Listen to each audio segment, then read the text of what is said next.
In this part, we get our first look at model-free reinforcement learning. Model-free reinforcement learning is useful for situations where we don't know parts of our MDP, mostly the probabilities of the transition function and the rewards. However, we're able to still take actions and look at the outcomes of those actions in order to learn a good policy. We're going to look at three techniques: Monte-Carlo reinforcement learning, Q-learning, and SARSA. These techniques all have subtle differences that have an impact on the way that they learn. We're going to discuss the difference between these, and we're going to look at on-policy reinforcement learning and off-policy reinforcement learning. Q-learning is an on-policy reinforcement learning approach, and SARSA is an off-policy reinforcement learning approach. We'll look at situations for when we should use one over the other. Let's get started.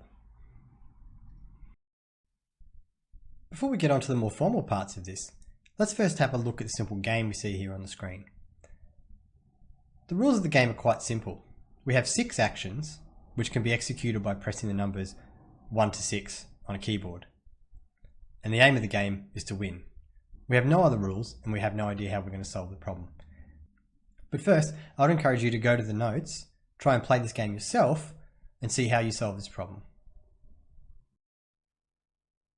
How did you go? Did you manage to solve it? Let's go through it together. So what would we do if we were presented with this problem? Well, what I'm going to suggest is we just start sampling actions, the actions 1 to 6. So I'm going to try it here on my keyboard. Action 1 doesn't seem to do anything. 2 seems to move it to the left. 3 moves it back to the right. 4, nothing. 5 moves it down. 6 doesn't do anything. Okay, so we've got that some of the actions seem to navigate things around, and maybe we can sample different actions in different states now. So 2 and 3 seem to go back and forth. Now, what I'm going to do is use my intuition to think that there's this blue circle here, so I'm going to navigate to that using my button 3 to get to the right. And now that I'm here, I'm going to sample a few of the actions to see what happens. I'm going to sample 6. Aha, and I get a reward of 1. I don't know what that reward is right now, but I know that's good. It's a positive reward. So what am I going to do next? Well, as I navigate around, I can see that I've picked up the circle. And because I've played this before and I know what's going on, I know that I have to navigate down to the blue square on the right. So 1 was up, 2, 3, 4. Oh, -1 when I tried to press 4. I wonder what happened. I've lost my circle. Let's go back down and pick it up again. I think 6 was pick up. And I'm going to navigate finally down. And I'm going to press my 4, which drops it, and I win. So as you can see here, I didn't have any information about what the actions did, but I sampled them and I learned a model about what the actions could do. I then used my sort of human intuition to determine that probably the blue circle had something to do with what was interesting. Probably the actions navigated me around a grid. And then when I picked up a blue circle, I again used my human intuition to determine that maybe it's the blue square I needed to head to in order to drop it. So this game is of interest because it's model-free. It's a model-free Markov decision process. I didn't know the transition function or the reward function. Instead, I had to learn it. So similarly, model-free reinforcement learning techniques don't know transition functions and reward functions of MDP, and they just have to learn by trying different actions. However, what I did in that game, when I did it, and I imagine it's what you do if you play the game as well, is I built up a model of what the actions did do and what the rewards might be, and I used my intuition to try and establish where the rewards might lie. For the most part, reinforcement learning algorithms don't have such extensive intuition and prior knowledge to draw upon.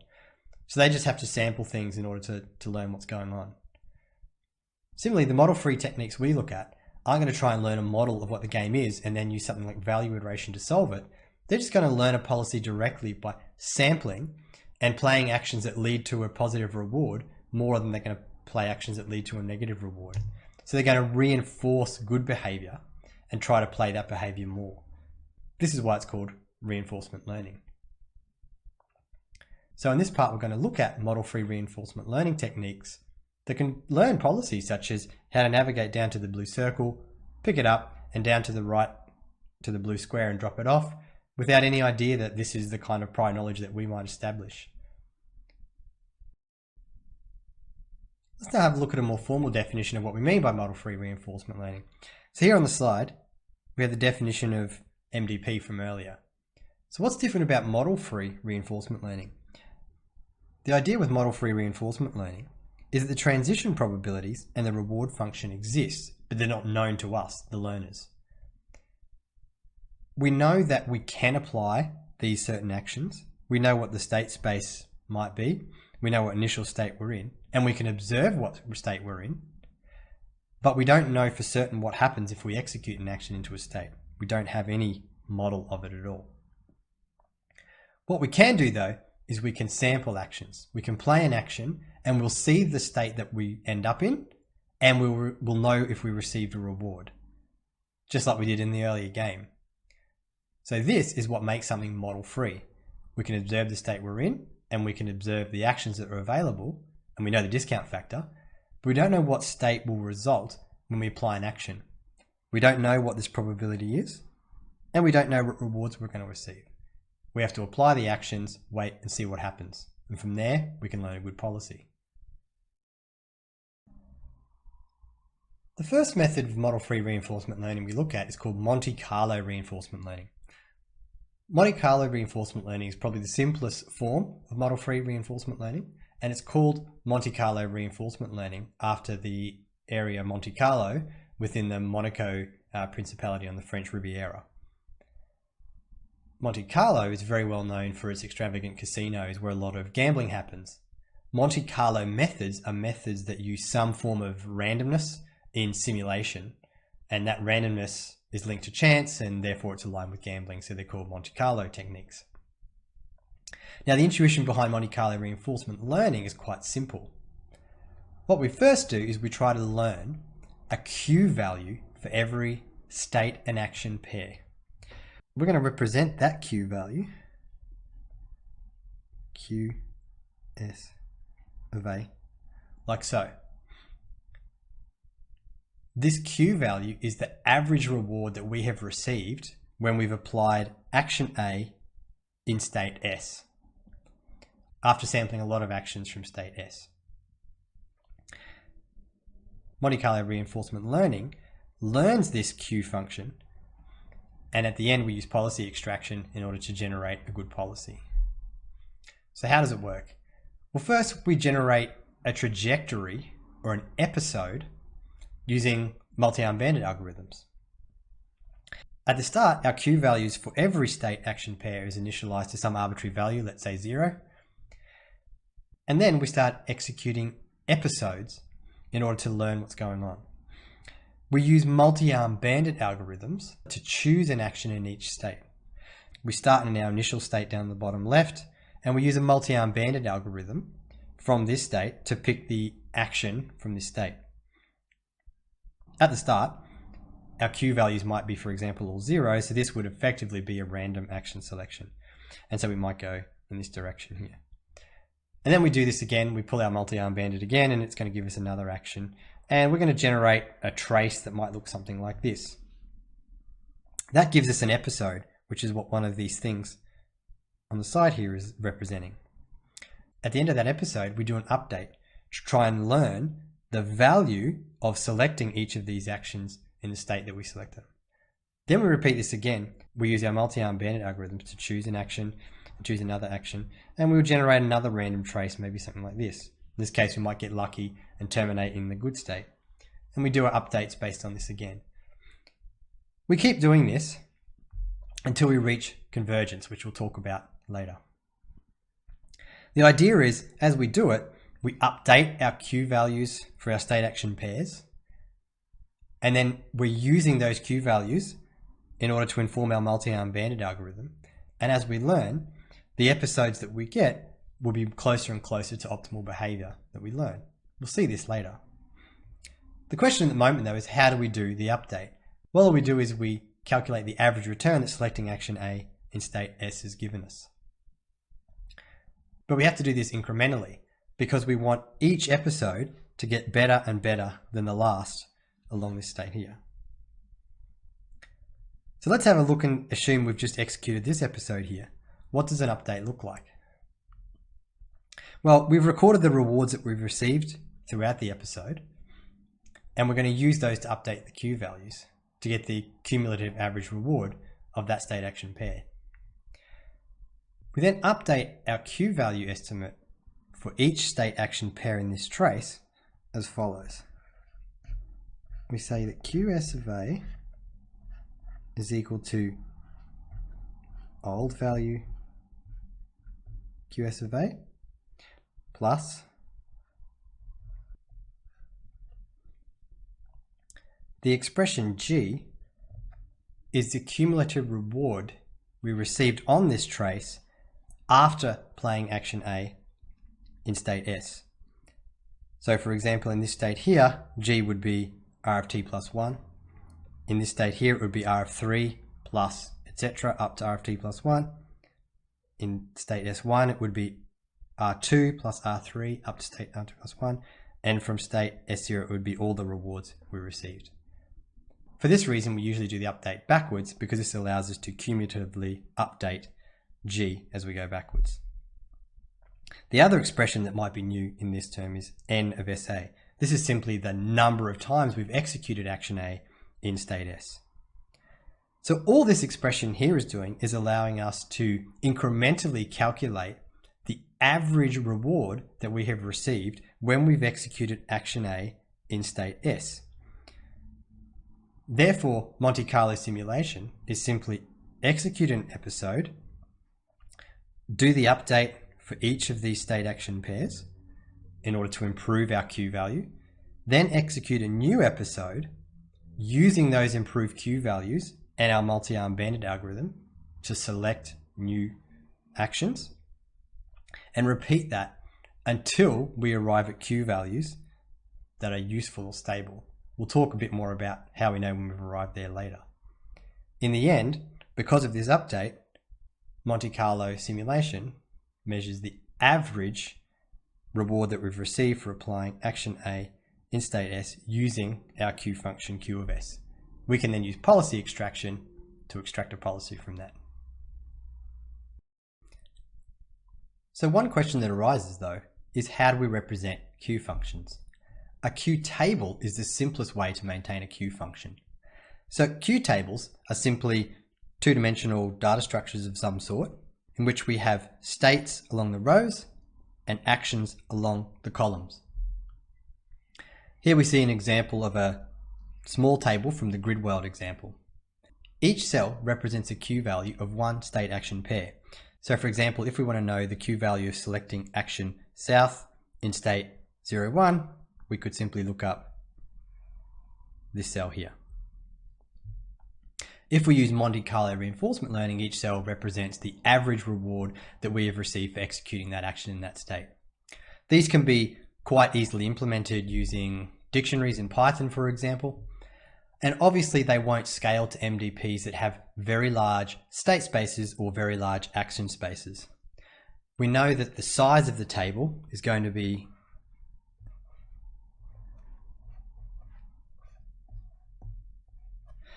the number of states that are in our MDP multiplied by the number of actions that are in our MDP. Clearly, if either of these are infinitely large, we won't be able to use a Q table. And for some applications, these will be prohibitively large in that we won't be able to represent them in a Q table. Later on, we'll look at other ways to represent Q functions based on contemporary machine learning methods.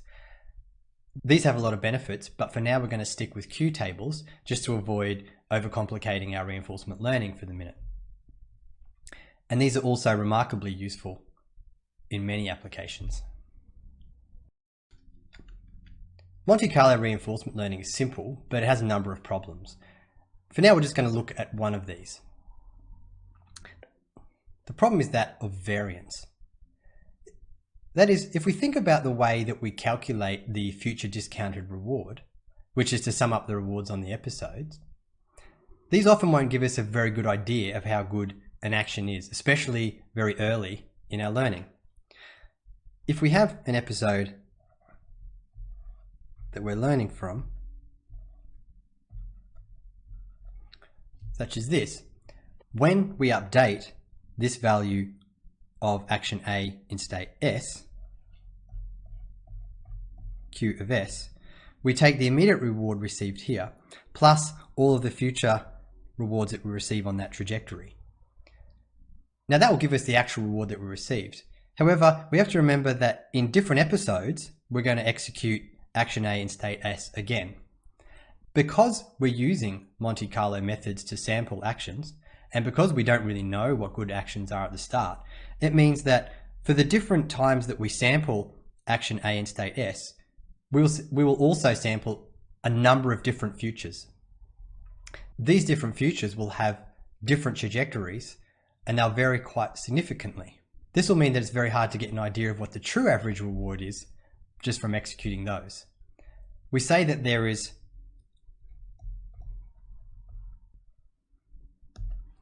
high variance. When there's high variance in machine learning, it makes it very difficult to learn what a true average is. Temporal difference methods help to alleviate this problem. They do this in a similar way to value iteration, in that they bootstrap information the way that value iteration bootstraps from the previous iteration's value function. Temporal difference methods differ from Monte-Carlo reinforcement learning in that instead of updating based on G, the actual future reward of a trace, we update based on some estimate of our future reward. In this case, the update follows a pattern. Our new estimate for a state action pair is given using the following.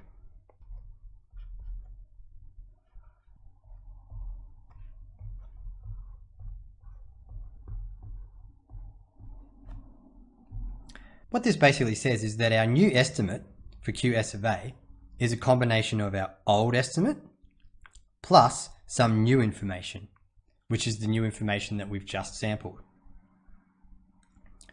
Let's have a look at this in a bit more detail. Alpha is a learning parameter called the learning rate between 0 and 1. A high value of alpha says that we will weight this new information we've got higher than the old information, and a lower value of alpha will say we weight older information more than newer information. A higher alpha will learn more quickly, but it will make it more difficult to stabilize because it will be strongly influenced by outliers. The new information that we have is the reward we've just received when we executed action A in state S that we've observed, plus our future discounted reward. We're going to estimate the future discounted reward using some value function V. Recall here that S prime is the state that we observed after we executed action A. We call V S prime the bootstrapped value. Finally, we have this expression on the right here, subtract the old value. Where does that come from? Well, if we think about this, really, we've got a weighted term that's weighted by alpha. We want to weight the old information 1 minus alpha and the new information alpha. If we multiply our Q value through this expression here, we get QS of A minus alpha times QS of A. We simply factor the alpha QS of A back inside our alpha here to get this more simple expression. The idea here is that we try to learn this estimate as well as learning our Q function. We call this estimate here our temporal difference estimate.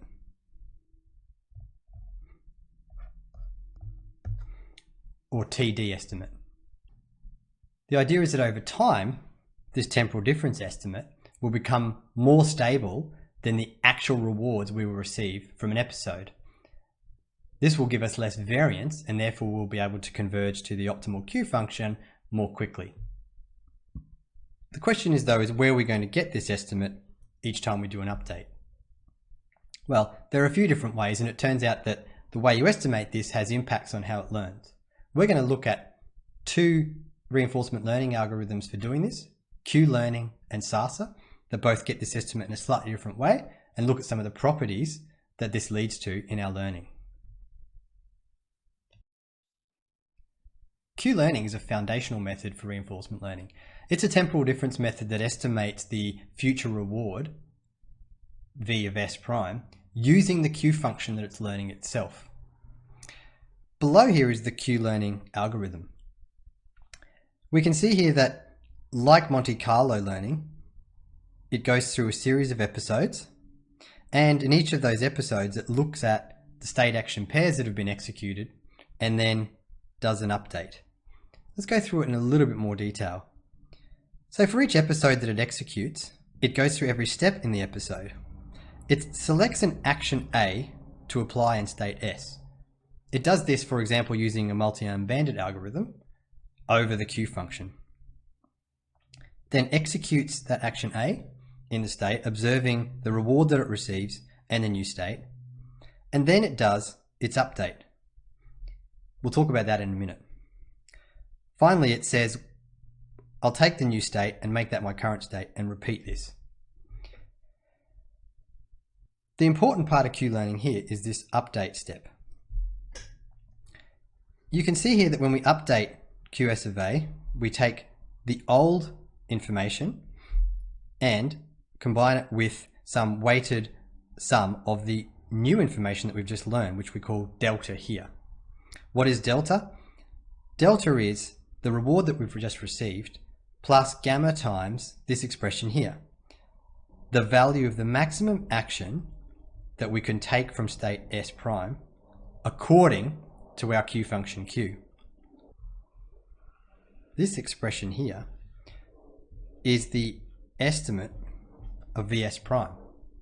Therefore, Q-learning estimates Vs prime using the Q function that it's learning itself. This estimate will have less variance than the real rewards that we'd receive on the trajectory that we have here. But notice that unlike Monte-Carlo reinforcement learning, because Q-learning has this bootstrapping element here, it can interleave execution and update. So whereas in Monte-Carlo reinforcement learning, we had to execute an entire episode and then update each of the state action pairs here, in Q-learning, as we execute an action and we observe its reward and its new state, we can do an update immediately. This means that this new information is available for the remainder of the episode. So Q-learning is very similar to Monte-Carlo reinforcement learning. However, it's using this bootstrapped estimate of the future value instead of the actual future rewards we'd receive on these episodes. This has the benefit of stabilizing learning a little bit because there's less variance in this value. And it also means we can do the update immediately rather than waiting until the end of the episode. Now let's look at an example of the Q-learning update. So let's imagine that we're in the middle of an episode of Q-learning and we execute this action in state 2.2 here. We execute the action up. For now, let's assume that we bounce back into the same state. So our action execution is successful and we end up back again at state 2.2. Our learning rate is alpha equals 0.1. Let's look at how this update will work. We have to update Q 2.2 up. We've got our Q-learning update rule here. So the first thing we need to do is add in the old value Q2 up. Let's assume that this is our Q table so far. If we look up the value of 2.2 up in our Q table, Q2 north, 0.79. Then we have to add in the new information that we've got from our sample, plus our learning rate here, which is alpha 0.1, multiplied by our delta value, which is this expression here in the brackets. We know that we get no reward for transitioning up and staying in state 2.2. So we have 0 reward here. Our discount factor, we're going to assume our discount factor is 0.9. Then we have to take our bootstrapped estimate. What we take is the value of the action that maximizes the Q value from the new state.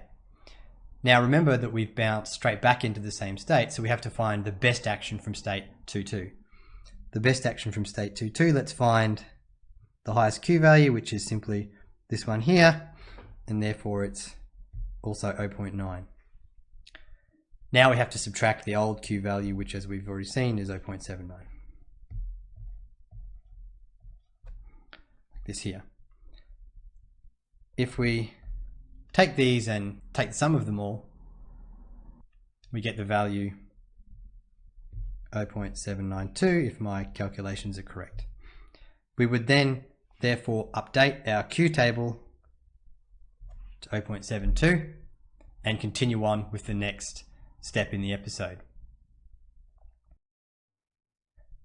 So let's have a look at Q learning in action on our grid world example. Here we see a visualization of the Q function where each state is divided into 4 and each of these divisions represents the Q value of one of the actions. If we start and look at the first few steps, we can see some of the signal being learnt from these reward states here, or this reward state in particular. Some of the temporal difference updates are giving our Q value some information. However, at the start, our Q values aren't even close to optimal. The reason for this is that the rewards we do receive here are multiplied by our learning rate, alpha, which is 0.1. The old information, which is our initial Q values, receive a weight of 0.9. These say that all states are worth 0. This is what we initialized our Q values to, and therefore this new information is given a very small weighting. However, as we tick through episodes, we can see our rewards start to filter out towards the initial state, and our estimates, or our Q value, start to become closer to what we would expect, closer to what we saw in, for example, value iteration. As we reach episode 100, we can see we've got some reasonably good Q values here now. If we were to just follow the Q values to the goal now, we would pick the maximum Q value, 40, 48, 58, 68, 83, and into the goal state. However, even if we just go back to an earlier episode, to about here at episode 31, although we have reasonably inaccurate Q values here, they're giving a multi-arm bandit some signal. And also, this is not a bad policy already. If we followed the best action, we would follow the policy up, up, then we would go up here, which is not a good estimate, but we'd go right here and right here. So often what we might see is that Q values are not even close to accurate or optimal, but we can still extract a good policy. We don't need to learn optimal Q values to learn a good policy. In fact, we don't need optimal Q values for an optimal policy. We can see here that as we move along, get to step 68 here, we've got semi-accurate Q values, but a completely optimal policy. Provided that the Q values that we learn are such that the best action has the highest Q value, it actually doesn't really matter whether the Q values are right or not, if we're deriving a deterministic policy anyway. The final thing we can see here is that the Q learning barely sampled these states over here. This is because it didn't need to really. It found a good signal towards the goal here, and sampling these states didn't lead to anything useful. Therefore, it learned that this was the policy we wanted to implement here. If we use a Q table to represent our Q function, Q learning is guaranteed to converge to the optimal Q function and therefore the optimal policy after an infinite number of iterations. So we see here that Q learning with a Q table will converge to the optimal Q function after an infinite amount of learning. But even if we don't have an infinite amount of time, we can still learn an optimal policy, or at least a very good policy, after a relatively small number of episodes. SARSA, which stands for State, Action, Reward, State, Action, is another temporal difference reinforcement learning algorithm. It's quite similar to Q learning, except that in its update rule, instead of estimating the future discounted reward using the best action available in the next state, it will actually select the next action first and use the Q value of that action to update. Taking this approach is known as on-policy reinforcement learning, whereas Q value is what we call an off-policy reinforcement learning algorithm.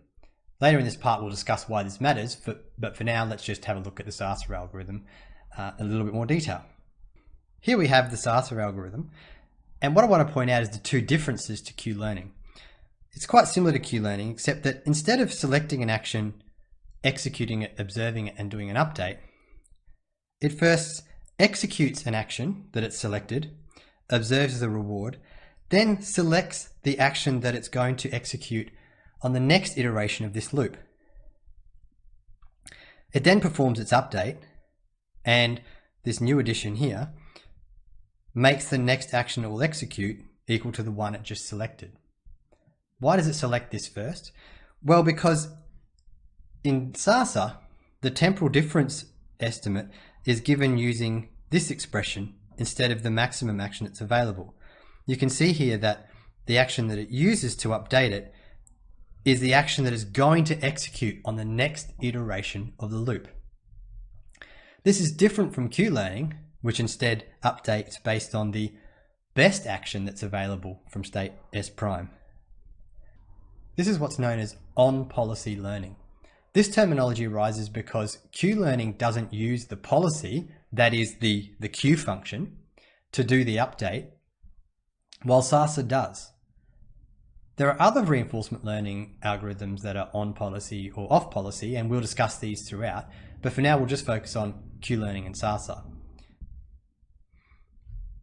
Here's the two update rules that we see here. Now effectively the only difference is this update rule here. So you might say, why does this make any difference at all? We're going to look at an example that shows the impact this can have and when and why you would use on-policy versus off-policy learning. But first, let's just retrace this back to the Bellman equation that we've looked at earlier. Remember, with the Bellman equation, we're trying to estimate the value of a state. We also said you could estimate the value of a state action pair, which is a Q value, and it's estimated using this expression.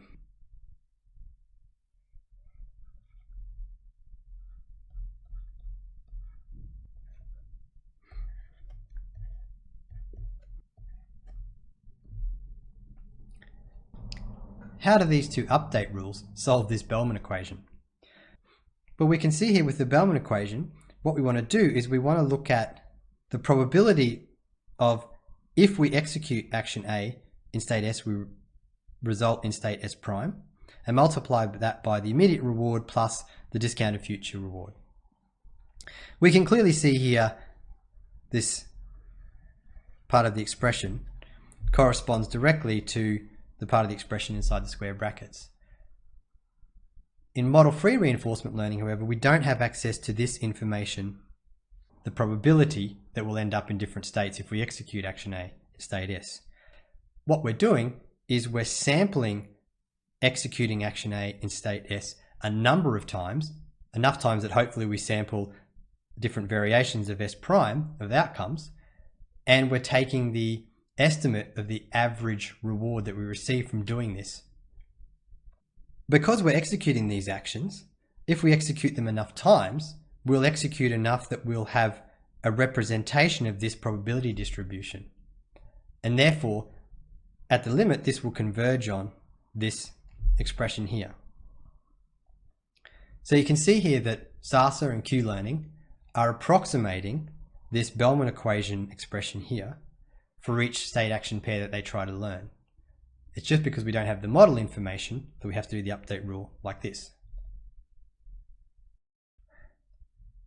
So let's have a look at this difference between off-policy and on-policy learning using Q-learning and SARSA respectively on an example known as the Cliffworld, which is taken from the Sutton and Bartow reinforcement learning book. The Cliffworld looks kind of similar to our grid world, except there's quite a few differences. Like our grid world example, the agent has to navigate from the bottom left to an absorbing goal state. There are 5 absorbing goal states. 4 of them give a negative reward, -5, and 1 of them gives a neutral reward, 0. Unlike in the grid world, where if we try to move in one direction, we might slip in another direction, the cliff world is completely deterministic. If we try to move up, we'll move up. Right, we'll move right. And finally, each action in the grid world receives some small negative reward to encourage shorter paths. So now that we've got that, let's have a look at what happens if we use Q-learning and SARSA to train a policy. This is what a Q-learning policy will give us. Looks like a fairly reasonable policy. The agent will go up and then walk along the cliff and come down. This is actually the optimal path that we could take here. Remember, there's no chance of us slipping off the path. If we try to go right, we'll go right. So it will move around like that. Let's have a look at the SARSA policy. In the SARSA policy, however, we see something a bit different. The agent goes up and then right, and then immediately goes up again and follows the path that's a touch away from the cliff path. This is almost like a safe path. But why does this happen? So let's consider just a single step in the learning when we are at one of the cells just above the cliff. So let's say it's this cell here. If we execute the action right, we would receive an immediate reward of 0. And when we estimate the future reward, if we did Q-learning, we'll assume that the next action is also right, if we have any good Q values here. So what we learn is that going right is a good action above the cliff because we get good rewards. However, in SARSA, if we're in this state and we select the action right, the update is different. The update first selects the action that we would do and updates based on that outcome. If the next action is an exploration action, then instead of going right, it may actually choose to go down and fall off the cliff. This gives a strong negative reward of -5. The feedback given in the update by SARSA in those cases would give strong negative feedback to going right.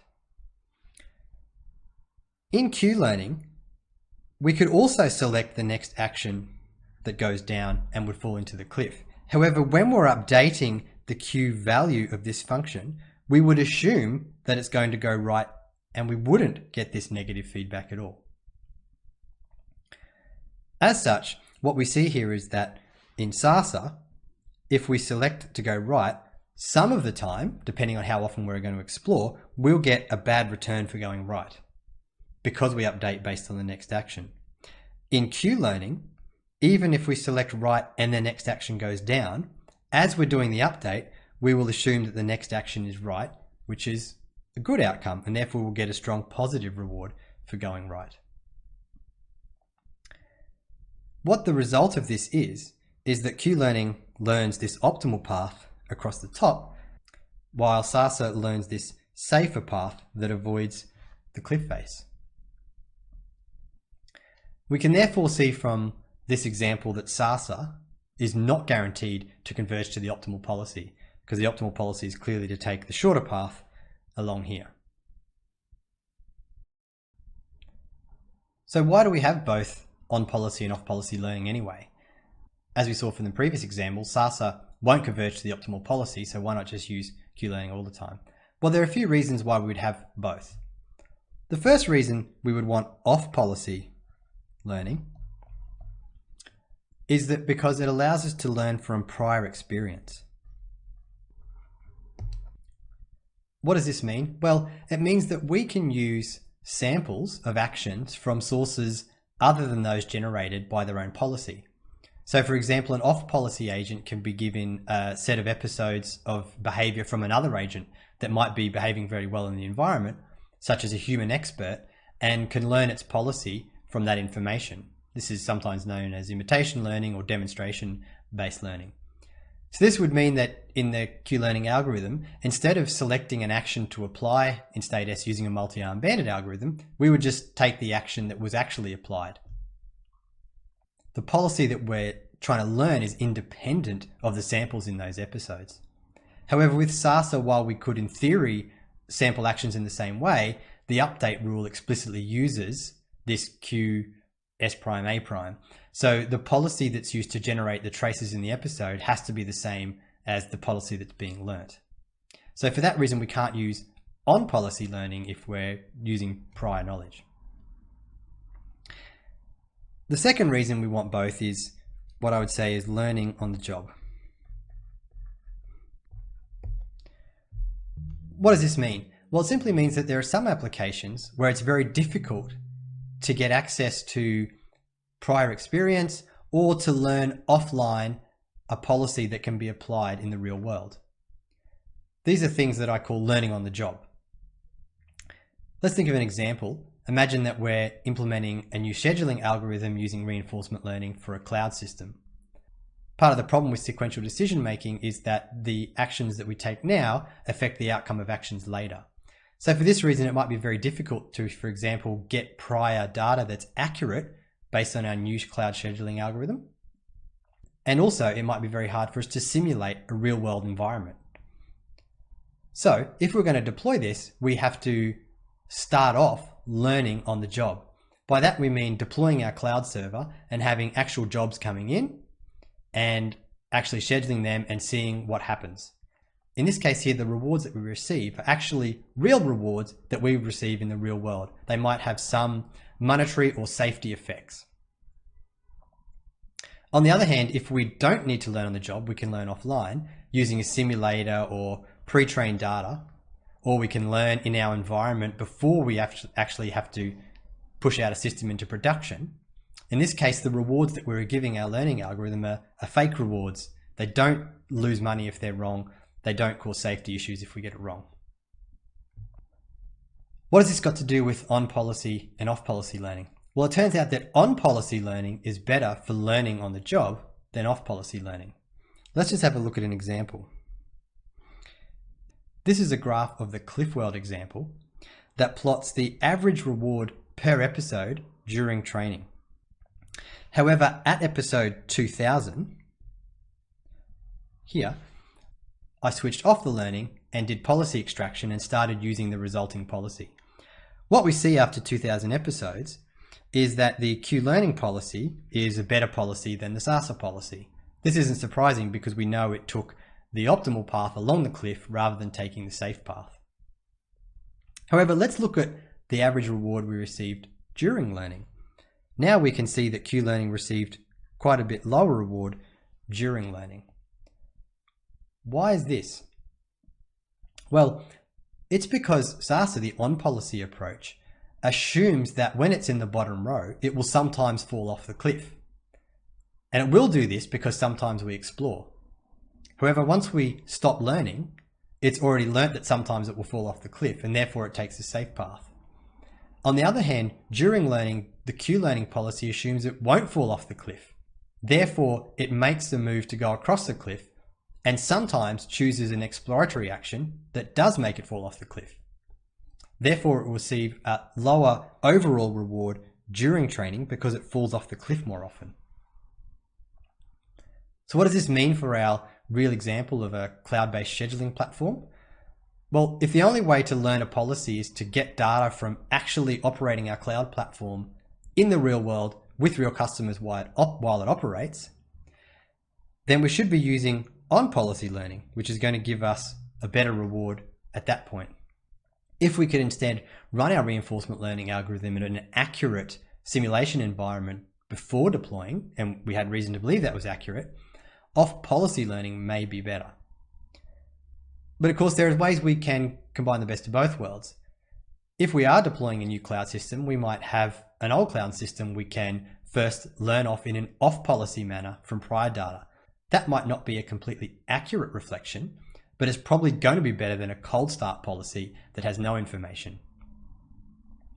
We could then learn that in an offline manner using off-policy learning, and then switch to an on-policy learning when we start deploying this in the real world. This gives us the best of both worlds of taking advantage of off-policy learning and then using on-policy learning to ensure we get good rewards while we continue to learn. So the standard Q-learning and SARSA algorithms using Q-tables that we have seen can be very useful, but they also have limitations. So the first limitation is that they're both restricted to MDPs that have a finite number of actions and a finite number of states. Why is this? Well, remember that when we're selecting our action, sometimes we select the best action. To solve this expression here, we have to iterate over all of the possible actions that are available from state S. if there are an infinite number of those actions, we can't possibly iterate over all of them. And in fact, if there are a very large amount of these actions, it might be computationally very expensive to iterate over all these. Similarly, in Q-learning, when we're doing the update rule, we have to do the update rule using this expression. That also requires us to iterate over all of these. So for that reason, we can't use this when we have continuous action spaces or continuous state spaces. A second problem is related to the Q tables. If we use a Q table to represent our Q function, then both the state and action sizes have to be discrete still, and further they have to be of modest size that they'll fit into the Q table, or they'll become too large to fit into memory. In addition, it means that we have to sample every state and action pair a number of times in order to learn an accurate Q value. In future, we'll look at techniques for overcoming both of these weaknesses that use machine learning methods in order to approximate policies and Q functions. In this part, we looked at model-free reinforcement learning. We defined a model-free reinforcement learning problem as an MDP in which we do not know the transition function or the reward function. We discussed three foundational model-free reinforcement learning methods. The first is Monte-Carlo reinforcement learning. This has an issue though, that when we update the Q value for a state action pair, we use the real future reward, and that often has high variance, which makes convergence difficult. We looked at Q-learning, which is a temporal difference method that uses the Q function that we're learning to estimate the future discounted reward. And we looked at SARSA, which is another temporal difference method that uses the Q function, but in a slightly different way to estimate the future discounted reward. We discussed on-policy and off-policy learning, and when each of these should be used. The difference between these is a bit subtle and may require some solid thinking to understand. And we discussed some of the limitations of Q-learning and SARSA. In later parts, we'll address some of these limitations, so stay tuned.